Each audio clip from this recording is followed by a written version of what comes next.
Hi, we're here live with Tim Streeter, who's Senior Director of Global Talent Acquisition for Whirlpool, and it's really exciting. He's here for the first edition of our HR Leadership Talent Navigator series, where we're really looking at what's disrupting in the world of talent today, because we're moving in such a dynamic and fast-moving world of work. So welcome, Tim, to this edition, and thank you so much for your time today.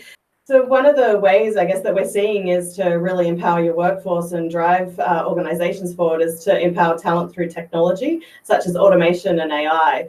Some see that as a threat to the workforce, but most of the Talent Trends research that we do really shows that human capital and C-suite leaders see it as a true opportunity. So how do you see Whirlpool bring this new source of talent into your strategic roadmaps, and what's the expected impact?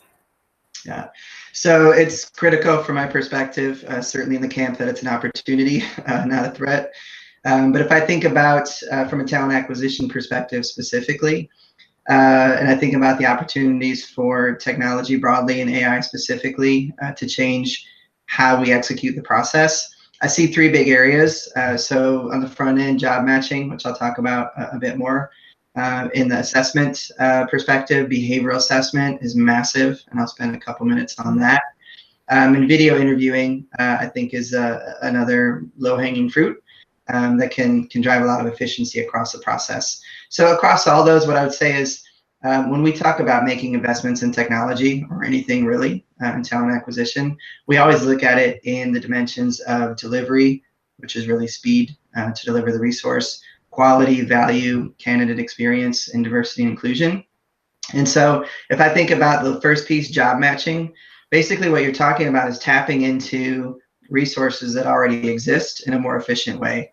So whether they are silver medalists sitting in the applicant tracking system, whether it's prospects that are sitting in the candidate relationship management tool, or whether they are referrals sitting in an employee referral tool, those are all databases that have shipped in your company, have advanced at least through some phase of your process, and sometimes they're hard to rediscover, if you will.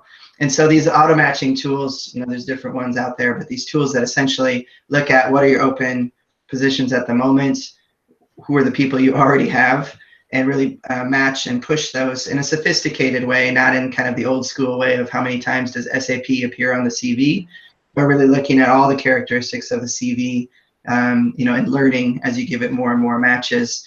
That's really powerful. So clearly, if you think about it from a metrics perspective, speed is greatly impacted by that, and you can do more work with less people. So productivity is higher. So clearly, from a value perspective, there's a big impact there as well. So those to me are absolutely more transactional, more process oriented, and really about productivity.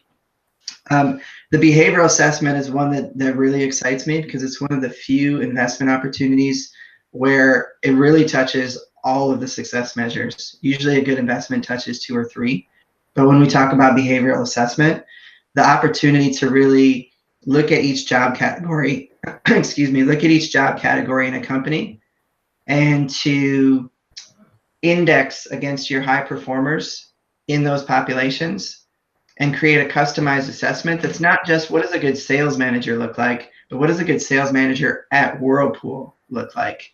That's incredibly powerful. I think about quality is the metric where typically if there's 10 people in a room, you'll get 10 different opinions on how to measure quality, but they usually come back to some combination of retention, time to promotion, or performance rating, or sometimes people will create fancy weighted formulas to make themselves feel that they're more advanced in the measurements of that.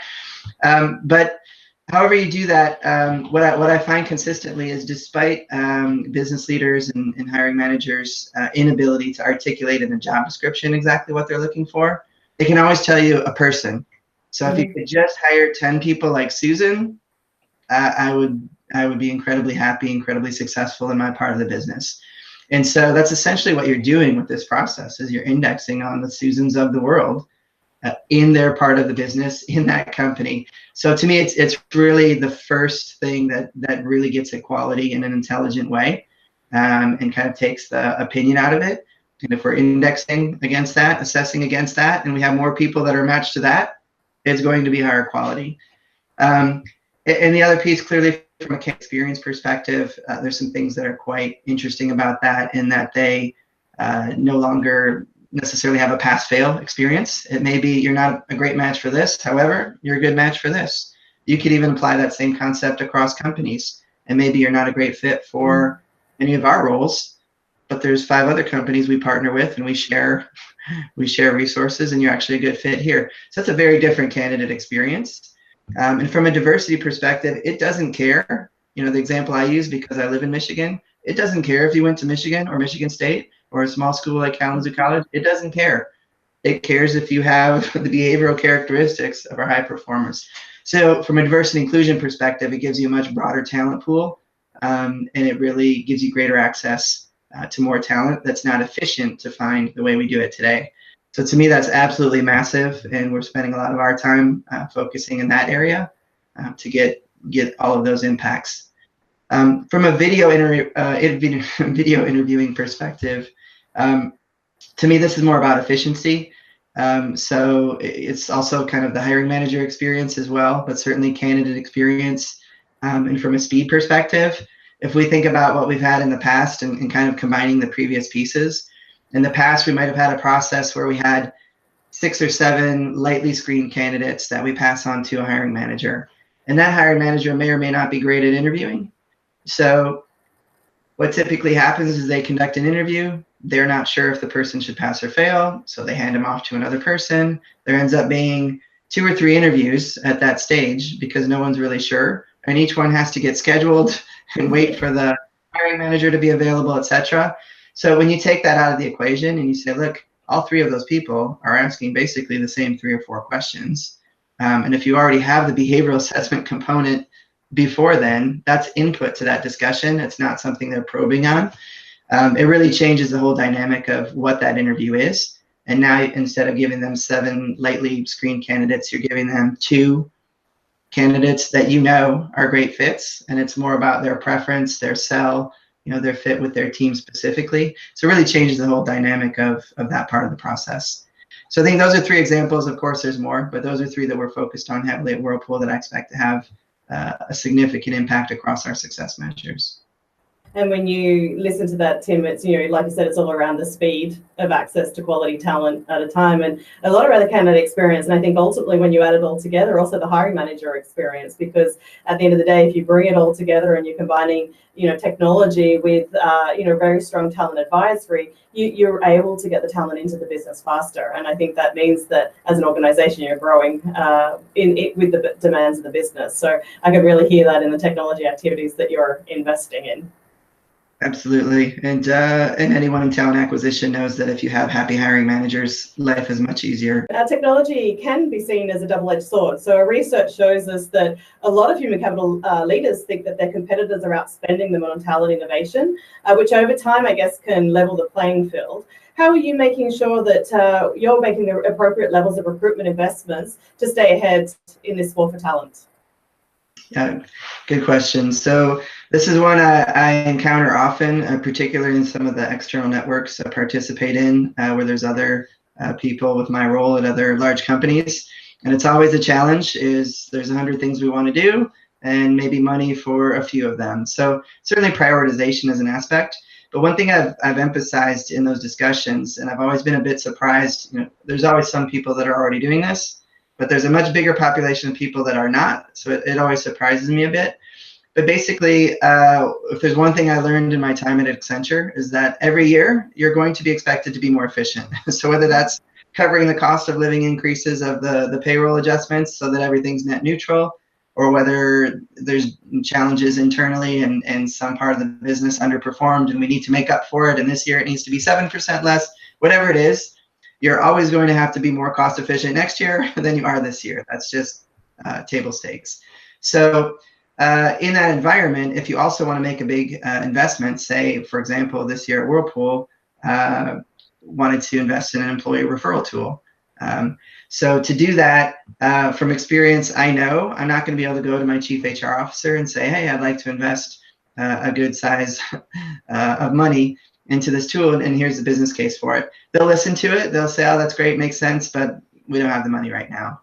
What's a much better approach from my perspective and more likely to drive success is if I look across the scope of my role, if I'm hiring for executives, for experienced, for entry level, for hourly, and for contractors, certainly across that scope, there's somewhere where I'm driving more significant savings. And certainly as you look at it holistically across the regions, so any given piece of that might be at budget or have no money. But if I look across it, certainly if I can get 3 more executive hires from direct sourcing or employee referrals rather than going to agency, that's more than paid for my employee referral tool. And so I tend to approach it from that perspective. And when I do, it's typically, the best story is typically one where you can say, here's the investment we want to make, here's the impact on our success measures, and the way we're paying for it is we're not only driving savings for this, but we understand we probably can't keep all those savings. So we're giving some back to you. We're only tapping into a portion of those savings to drive this investment.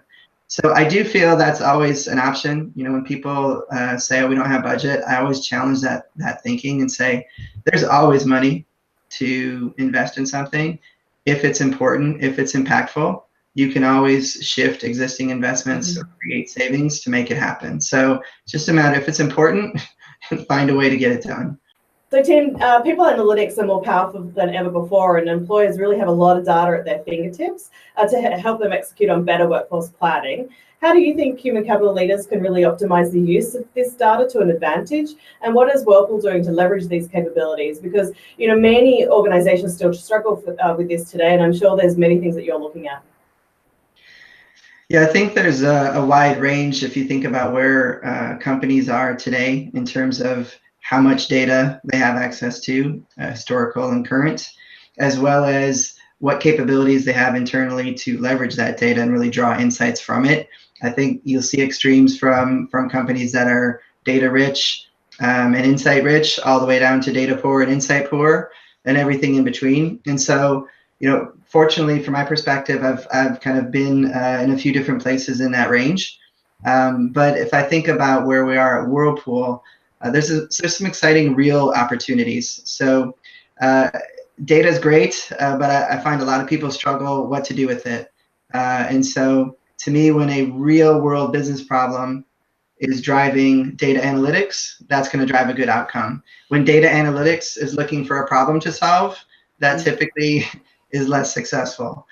So we have a very real world problem within Whirlpool that we're focused on right now. And without sharing an incredible amount of detail, the basic premise is the relationship between attrition and productivity within our plants.